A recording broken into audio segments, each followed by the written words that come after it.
Idealmente se trató de una organización tan hermética como elitista, cuyos requisitos para integrarla eran, entre otros, medir un mínimo de 1,70 metros, ser menor de 23 años y poder probar su ascendencia aria. Está claro que nos referimos a la temible Schutzstaffel de la Alemania nazi, también conocida como las SS. No obstante, si bien esta fuerza se hizo una fama en torno a lo que fueron estos estrictos requisitos exigidos en su primera época, pronto, con el avance de la Segunda Guerra Mundial, tuvieron que empezar a flexibilizar esa dureza característica.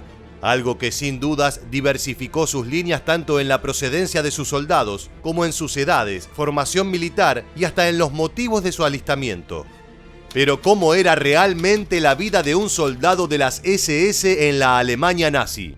Si quieres conocer la respuesta, quédate con nosotros y acompáñanos a descubrir juntos los detalles que hacían al día a día de uno de estos supuestos combatientes de la élite germánica de entre las décadas del 30 y del 40. ¿Estás listo? Pues entonces prepárate para viajar en el tiempo.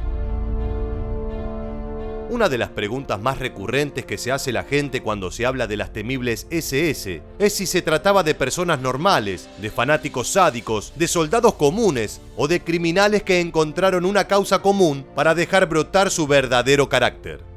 En este sentido no es fácil brindar una única respuesta, y esto es por dos razones. Por un lado, como es de público conocimiento, ni bien terminada la Segunda Guerra Mundial, la mayoría de los soldados que sobrevivieron y que no ostentaban un mediano u alto cargo, consiguieron escabullirse en el anonimato o crearse falsas identidades.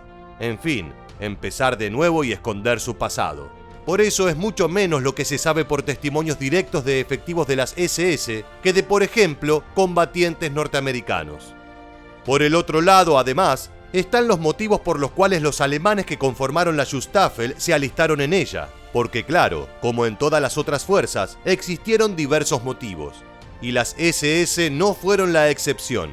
Si bien existían aquellos que vivían y creían ciegamente en los mandamientos antisemitas del Führer, hubo otros que solo querían el uniforme negro característico por el estatus social, y otros que se sumaron simplemente para que nadie pensara mal de ellos. Porque todo buen nazi joven, criado en los valores del Tercer Reich, debía querer formar parte de la mejor fuerza de Alemania, si no, algo no iba bien.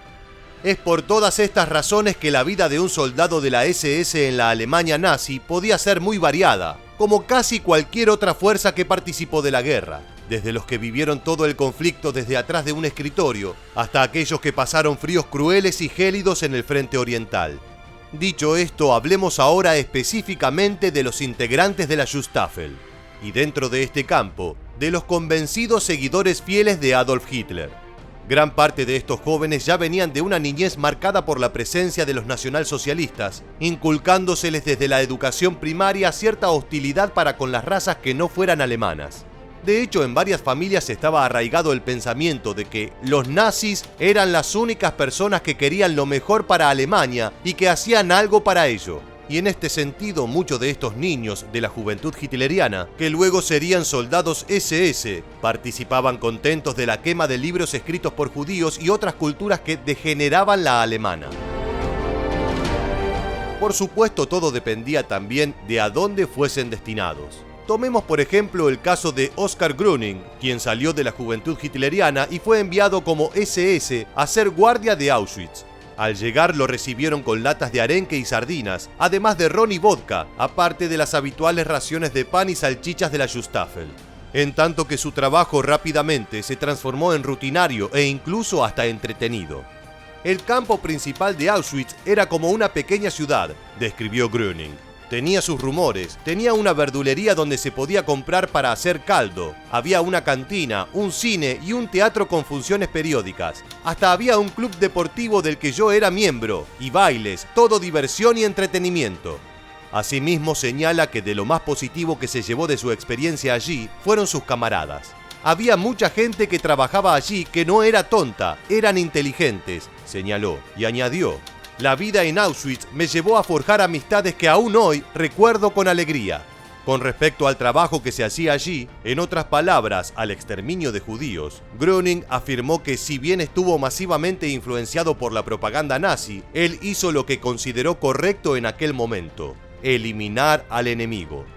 Otra experiencia de vida muy distinta, también dentro de las SS, fue la del holandés Hendrik Vertoon, quien se unió a sus filas a finales de 1940.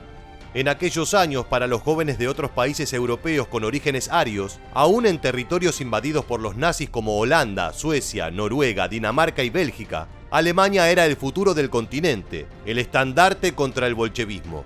Y formar parte de las SS era pertenecer a la élite de ese movimiento. Además, por supuesto, de salvarse de trabajos forzados, problemas legales y garantizarse 2 o 3 comidas al día. Es decir, en otras palabras, que la ideología política del nacionalsocialismo no era el motor principal de su adhesión. No obstante, muchos de ellos no encontraron la aventura y los ansiados placeres de la élite, y en cambio, fueron enviados al sufrido frente oriental. No nos encontramos con los laureles de la victoria, sino con lodo, piojos, frío polar y muerte, expresó Vertoon. Era sin dudas un día a día de miedo constante y desgaste en el que la amenaza era doble: el invierno y los ataques soviéticos. Aquí es en gran medida en donde se explica el porqué de que las SS comenzaran a relajar sus estrictos requisitos de reclutamiento.